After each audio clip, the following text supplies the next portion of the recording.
आज का दिन विश्व कैंसर डे के नाम से जाना जाता है और यदि हम कैंसर की बात करें तो कैंसर के मरीजों की संख्या दिन पर दिन बढ़ती जा रही है। पहले 50 साल से ज्यादा लोगों में कैंसर की बीमारी देखी जाती थी, पर अब 50 साल से कम के लोगों में भी कैंसर के लक्षण पाए जाते हैं। ऐसे में यदि आपके शरीर पर कहीं पर जख्म हो रहा है, वो जख्म नहीं भर रहा है या कोई गांठ बन गई है, तो देरी मत कीजिए, तुरंत डॉक्टर को दिखाइए, डॉक्टर से सलाह कीजिए। क्योंकि यदि हम अम्बाला छावनी के कैंसर ओपीडी की भी बात करें तो कैंसर ओपीडी में लोगों को कैंसर के लक्षण पता नहीं चलते।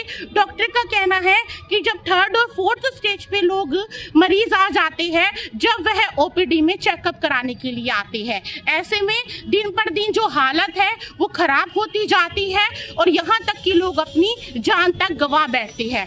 तो कैंसर को लेकर जागरूक होइए, अपने खाने पीने का ठीक से ध्यान रखिए, ठीक समय पर भोजन खाइए और जंक फास्ट फूड का सेवन कम से कम कीजिए, क्योंकि आने वाले समय में जो जंक फास्ट फूड होता है उससे आपके शरीर में और भी कई बीमारियां फैल सकती है। हर साल 4 फरवरी को पूरी दुनिया में विश्व कैंसर दिवस मनाया जाता है।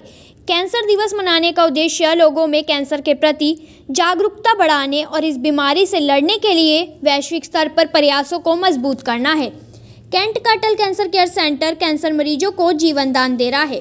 कैंसर होने का कारण युवाओं का बिगड़ता खान-पान भी बन रहा है। अत्यधिक जंक फूड के कारण उन्हें पौष्टिक आहार नहीं मिल पाते, इसीलिए वे बीमारियों का शिकार हो रहे हैं। साथ ही मोटापा शरीर में सूजन और हार्मोनल बदलाव का कारण बनता है, जो कैंसर के बदलाव को बढ़ावा दे सकता है। इस बारे में जानकारी देते हुए सिविल अस्पताल के अटल कैंसर केयर सेंटर के डायरेक्टर डॉक्टर यशपाल वर्मा ने बताया कि आज 4 फरवरी को विश्व कैंसर दिवस के रूप में मनाया जाता है। ये 2000 में UICC की तरफ से एक तरफ पहल की गई थी, जिसका मकसद था कि जल्दी से जल्दी कैंसर के डायग्नोसिस करके और पता लगाएं कि ताकि मरीज को जल्द से जल्द अच्छा इलाज मिल सके। अटल कैंसर केयर में लाभ लेने वाले मरीजों की संख्या लगातार बढ़ रही है। 2022 में 10,000 से ऊपर मरीजों की OPD देखी थी और 2 साल से 20,000 से ज़्यादा मरीजों की OPD देख चुके हैं। यहाँ पर कीमोथेरेपी, रेडियोथेरेपी, कैंसर की सर्जरी आदि सुविधाएं उपलब्ध हैं।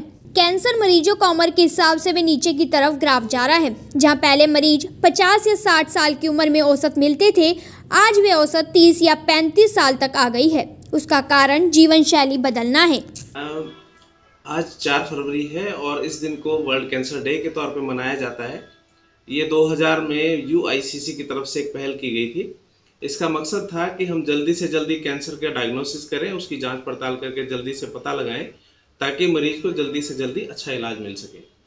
तो इस कड़ी में अटल कैंसर सेंटर अम्बाला कैंट जो है वो लगभग 3 साल से हम कार्यरत हैं यहाँ पर, और यहाँ पर लाभ लेने वाले मरीजों की संख्या लगातार बढ़ रही है। अगर हम वर्ष 2022 की बात करें तो तब हमने लगभग 10,000 से ऊपर मरीज किए थे और पिछले 2 साल से हम लगभग OPD में 20,000 से ज़्यादा मरीज देखते हैं। जहाँ वर्ष 2022 में हमारे पास 1,000 से नीचे की एडमिशन थे, वहाँ 2023 और 24 में भी हम लोगों ने लगभग 1500 के आसपास और लगभग 1200 के आसपास एडमिशन्स किए हैं।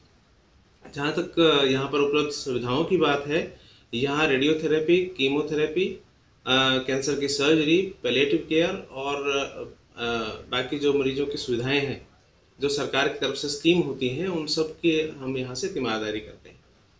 और चूँकि ये सब डिवीज़न लेवल पे एक अपनी तरह का सेंटर है, तो आउटरीच एरिया में कैंसर की सेवाएं देने में मुझे लगता है कि अटल कैंसर सेंटर एक मील का पत्थर साबित होगा। जी बिल्कुल, अगर हम पिछले 10-15 सालों का ट्रेंड देखते हैं तो लगातार ये देखने में आया है कि जो कैंसर पीड़ित मरीजों का ग्राफ है, एज वाइज जो ग्राफ है वो नीचे की तरफ जा रहा है। जहां पहले ये मरीज 50-60 साल की उम्र में औसत मिलते थे, आज वो औसत है 30-35 साल की उम्र तक आ गई है। और इसमें हालांकि साइट के हिसाब से, जगह के हिसाब से जो उम्र का जो ग्राफ है वो देखने को मिलता है। अमूमन देखने में आया है कि पिछले 10, 12, 15 सालों में हम लोगों ने देखा है कि 50 साल, 55 साल, 60 साल में जो कैंसर होते थे, आज 30, 35, 40 साल की उम्र में मिलते हैं। उसका कारण मूलतः ये है कि हमारी जीवन शैली है वो बदलती जा रही है।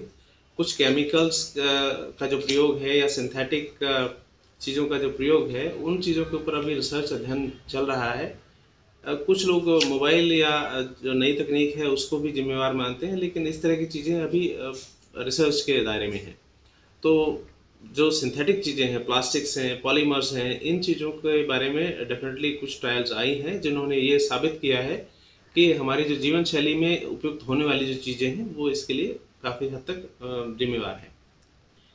कैंसर यूँ तो बहुत तरह से इनको कैटेगराइज किया जाता है, लेकिन मूल रूप से जो जनता को जानने की आवश्यकता है वो ये है कि हम अलग अलग कैंसर के साइट के हिसाब से उनका वर्गीकरण करते हैं। जैसे गले का कैंसर है, फेफड़े का कैंसर है, बच्चेदानी का कैंसर है, या ब्रेस्ट कैंसर है।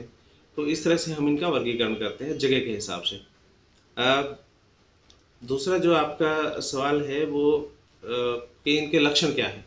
तो कोई भी शरीर पे गांठ, कोई जख्म जो शुरुआती तौर पर जिसमें दर्द नहीं होता हो और वो सामान्य दवाइयों से उसका इलाज नहीं हो पा रहा हो, या कोई खांसी में बलगम आना, या जो हमारी नित्य जो क्रिया है जैसे कॉन्स्टिपेशन रहना है, या पेशाब में रुकावट है, या किसी ऐसी बीमारी जो आमतौर पर दी जाने वाली दवाइयों से महीने 2 महीने के अंदर अंदर ठीक नहीं होती हैं, तो उनके बारे में हमें सतर्क रहने की आवश्यकता है और उसको ये जरूर मानना चाहिए कि एक संभावना रहती है कैंसर होने की। जानकारी जानने के लिए बने रहिए मेरे साथ। अंबाला न्यूज अपडेट्स पर लाइक, फॉलो, शेयर करना बिल्कुल भी मत भूलिए।